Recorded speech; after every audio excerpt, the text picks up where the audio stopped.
Welcome to today's installment of Quick Tips presented by Cooking for Your Kidneys. That's me. I'm John Vito, and I created the video series and these quick little episodes. Today, we're going to talk about cheese, and specifically Parmigiano Reggiano.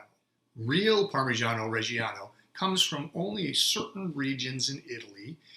It's made from the milk of only a certain breed of cows. It feeds on a certain grass in a certain section of the country. In addition, it's monitored by a combination of government and industry professionals who guarantee the quality and make sure that it meets their standards so that the namesake is protected. That's a really important factor in the quality of this particular cheese.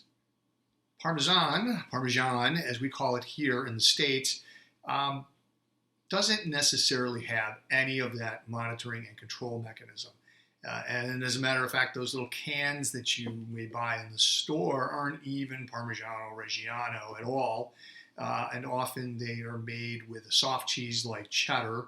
And then, of course, there was the big scandal about the fillers that they use to put in there so that they don't clump. They're safe, the cellulose. But again, what it does is it reduces the percentage of the quality of the cheese, therefore lowering the taste, which means we might add more to it.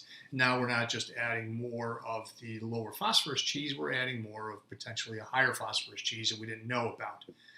And that's not good. So we always want to stick with Parmigiano Reggiano, preferably imported, and there are ways to tell. One way you can tell is by the rind if you buy it whole or in a block or a piece, because it'll have it stamped right on there.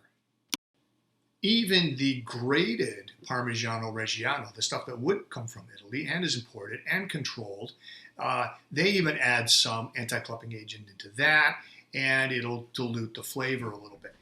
In addition, once you grate a cheese, it's going to start to degrade in flavor. As it's exposed to air, it tends to lose quite a bit of that really pungent and wonderful flavor. So the best option is to fresh grate the cheese when you use it, right before you use it, and make sure that you're using an imported Parmigiano Reggiano.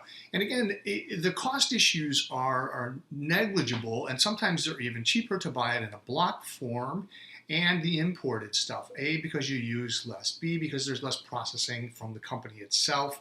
And C, it's going to just taste better, and that's why we use it. Now, in addition, I like to use it on everything because I like it so much and it's so good and it adds so much flavor to all of our foods. I use it on popcorn instead of or in addition to a little salt, generally no butter because it has its own unique flavor. I use it on fresh veggies when I roast them. I use it on pasta, of course, but there's really no limits. I do tend to stay away from anything sweet.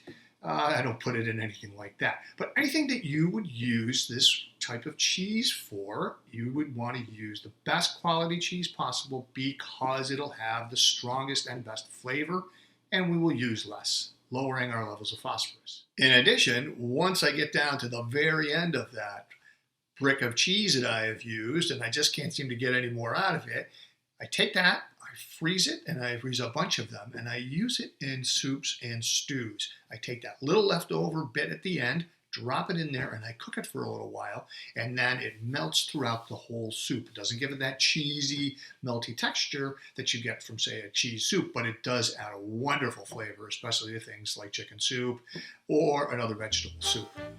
Thanks for watching. You can find these and full-length video clips of our recipes at cookingforyourkidneys.com.